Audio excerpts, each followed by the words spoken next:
साथियों नमस्कार। मैं सुरेंद्र वर्मा सुंदर आपका हार्दिक अभिनंदन और स्वागत करता हूं आपके अपने चैनल सुरेंद्र वर्मा सुंदर छटपटाहट में।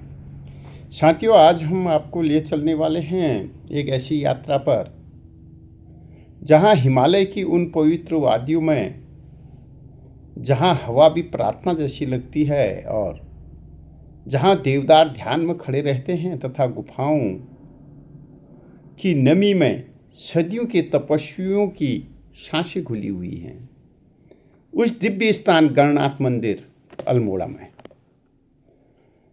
साथियों, यह प्रस्तुति केवल एक मंदिर का परिचय नहीं है, बल्कि एक आत्मिक यात्रा है, मौन के मिलन की, शिव से संवाद की और अपने भीतर के शोर को शांत करने की। साथियों, गणनाथ मंदिर कुमाऊं की साधना परंपरा का प्राचीन केंद्र है। यहाँ स्वयंभू शिवलिंग, गुफाओं की कालातीत निस्तब्धता और तपस्वी की अनकही कहानियां आज भी जीवित हैं। यहाँ पर्वत सिर्फ पहाड़ नहीं हैं, लगता है जैसे ध्यानस्थ ऋषि वहाँ पर ध्यान लगाए हुए बैठे हैं। यहाँ हवा सिर्फ हवा नहीं, शिव नाम की अनसुनी प्रतिध्वनि बन जाती है, ओम का ओंकार करते हुए। आज की प्रस्तुति में साथियों आप महसूस करेंगे गुफाओं का अंधकार, टिमटिमाती एकल लौ की प्रतीक्षा, तप और त्याग की अनदेखी यात्राएं और उस मौन का भार जो गणनाथ की भूमि को अनादि शक्ति से भर देता है। साथियों, इस प्रस्तुति में हम किसी देवी देवता का वर्णन भर नहीं सुनेंगे। हम धर्म के बाहरी शोर से निकलकर आस्था के अंदरूनी मौन में भी उतरेंगे। आइए अपने मन को अनगिनत आवाजों को शांत होने दें और उन्हें शांत कर ध्यान से प्रवेश करें उस तपस्या में जहां मौन, साधक और शिव एक हो जाते हैं। साथियों, गणनाथ मंदिर के बारे में थोड़ा सा परिचय में बताना चाहूँगा। कुमाऊं की शांत वादियों में अल्मोड़ा से लगभग 20-25 किलोमीटर की दूरी पर स्थित गणनाथ मंदिर हिमालयी संस्कृति, आध्यात्मिक साधना और रहस्यमय पर्वतीय गुफाओं का अनूठा संगम है। यहाँ पहुँचना मानो किसी प्राचीन तपोभूमि में कदम रखना जैसा प्रतीत होता है, जहाँ हवा भी शांति का जप करती है और पहाड़ स्वयं मुद्रा बनकर साधना करते प्रतीत होते हैं। साथियों, गणनाथ केवल एक मंदिर नहीं, बल्कि एक साधक परंपरा का जीवित केंद्र है, जहां वर्षों से योगी, तपस्वी, औघड़ और नागा बाबा कठिन तपस्या करते आए थे। पौराणिक और ऐतिहासिक कथाओं में माना जाता है कि यह स्थान महानाथ परंपरा का प्राचीन साधना स्थल है। एक मान्यता यह भी है कि यहाँ भगवान शिव के स्वरूप गणनाथ का वास है, जो गणों के स्वामी, वन निवासियों के रक्षक और तांत्रिक साधना के अधिपति माने जाते हैं। स्थानीय कथाओं के अनुसार यहाँ की गुफाएं और गुफाओं में स्वयंभू शिवलिंग प्रकट हुए हैं। उन्हें अद्भुत शक्तिपीठ का स्वरूप माना जाता है। अगर हम ऐतिहासिक दृष्टि से देखें तो लगभग 1000 वर्षों से अधिक प्राचीन माने जाने वाले इस स्थल का संबंध कत्यूर और चंद राजाओं के शासनकाल से भी जोड़ा जाता है। साथियों, गुफाओं में मिले हुए अवशेष, स्थानीय लोक कलाएं और तपस्वी परंपरा इस स्थान को मध्यकालीन हिमालयी साधना केंद्रों में महत्वपूर्ण स्थान देते हैं। साथियों, इसे कुमाऊं की गुफा साधना संस्कृति की जीवित धरोहर कहा जाता है। गुफा साधना संस्कृति की जीवित धरोहर कहा जाता है। और इसके धार्मिक महत्व और मान्यता पर नज़र डालें तो हम पाएंगे साथियों, यहाँ स्थापित शिवलिंग को अत्यंत जागृत माना गया है। भक्त मानते हैं कि गणनाथ देवता संकट हरते हैं और मनोकामनाएं पूर्ण करते हैं, विशेषकर संतान प्राप्ति के लिए, मानसिक शांति के लिए, भय निवारण के लिए, साधना सिद्धि के लिए श्रद्धालु यहाँ आते हैं। हर वर्ष पौष मास में लगने वाला गणनाथ महोत्सव हजारों श्रद्धालुओं को आकर्षित करता है। नागा साधु और तपस्वी यहाँ विशेष रूप से साधना ही करते हैं। अग्नि साधना, मौन, तप, कुंडलिनी साधना और तांत्रिक अनुष्ठान की परंपरा यहाँ प्रचलित थी। साथियों, प्राकृतिक सौंदर्य और स्थापत्य पर दृष्टि डालने पर मालूम पड़ता है कि गणनाथ पहुँचते ही सबसे पहले घने देवदार, बांज और बुरांस के जंगल आपका स्वागत करते हैं। मंदिर परिसर से दूर दूर तक फैली हिमालय की घाटियाँ, बादलों का उठना और बैठना, गुफाओं की रहस्यमय शांति, यह सब मिलकर इसे स्वप्नलोक जैसा बना देती हैं। मंदिरों का स्थापत्य सरल है, कुमाऊं की पारंपरिक शैली प्राकृतिक पत्थरों और लकड़ी के प्रयोग से निर्मित हैं। साथियों, यहाँ की जो असली विशेषता है, गणनाथ की गुफाएं जो पहाड़ की आंतरिक दुनिया को खोलती हैं। अंधेरी, ठंडी, सीलन भरी दीवारें, भीतर टिमटिमाता हुआ दिया और मध्य में स्थापित शिवलिंग, इस अनुभव को शब्दों में बांटना कठिन है। यह अनुभूति का स्थल है साथियों।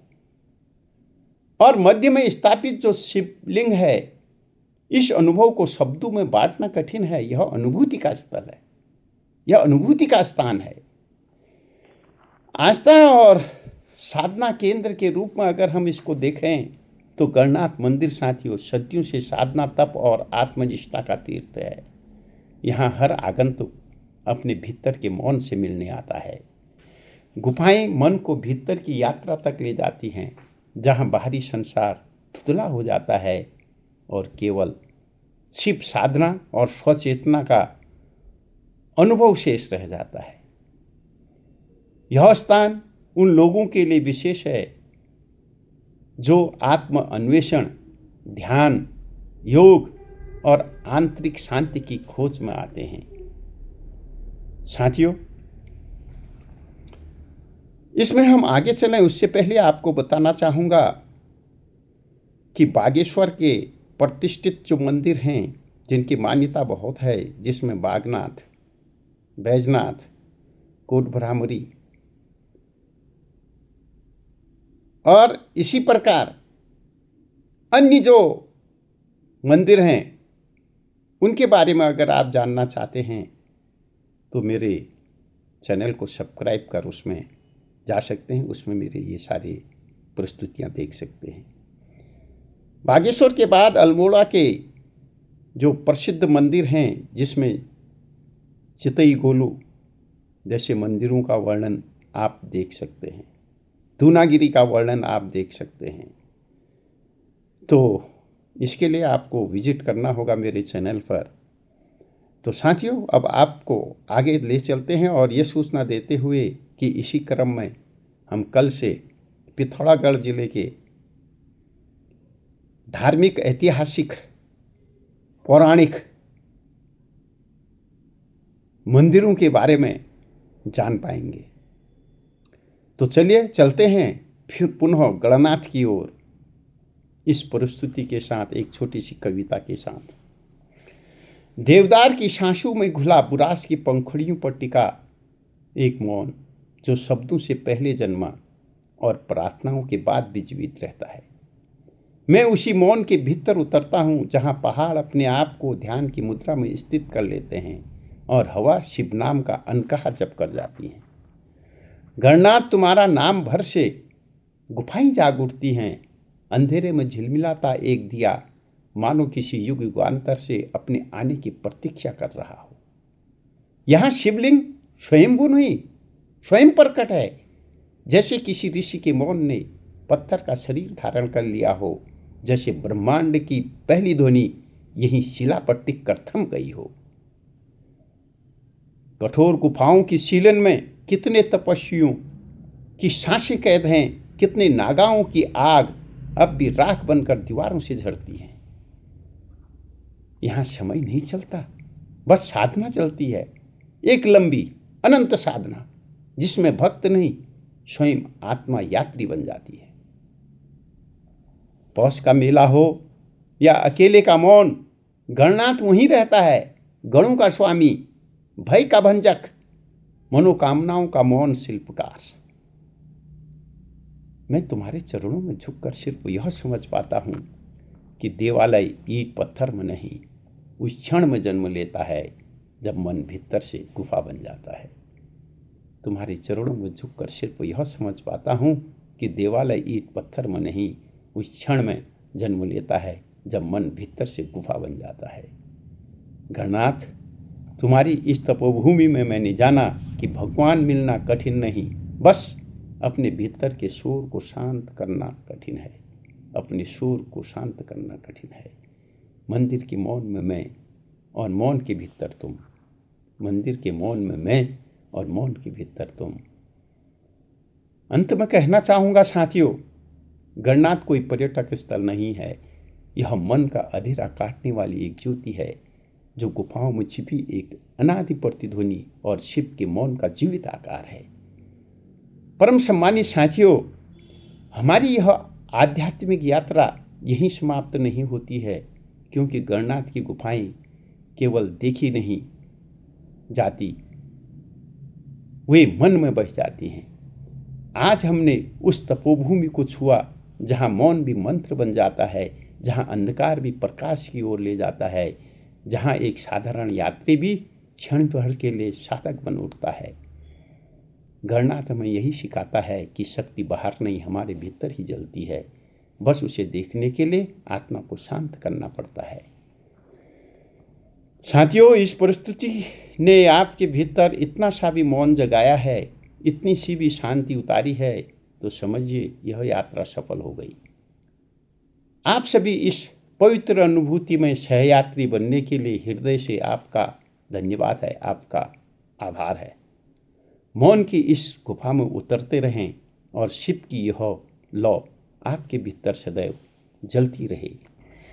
साथियों, मंदिरों के मौन में मैं इस श्रृंखला में बागेश्वर जनपद की मैं आपको पुनः अवगत कराना चाहता हूं कि बागनाथ मंदिर, बैजनाथ मंदिर, चंडिका मंदिर, गौरी उडियार, नीलेश्वर, भीलेश्वर आदि जो मंदिर हैं बागेश्वर, उनके बारे में अगर आप जानकारी प्राप्त करना चाहते हैं तो मेरे चैनल पर आप आकर उनके बारे में जानकारी प्राप्त कर सकते हैं। साथियों, इसी प्रकार अल्मोड़ा जिले के बागनाथ धाम, बैजनाथ धाम,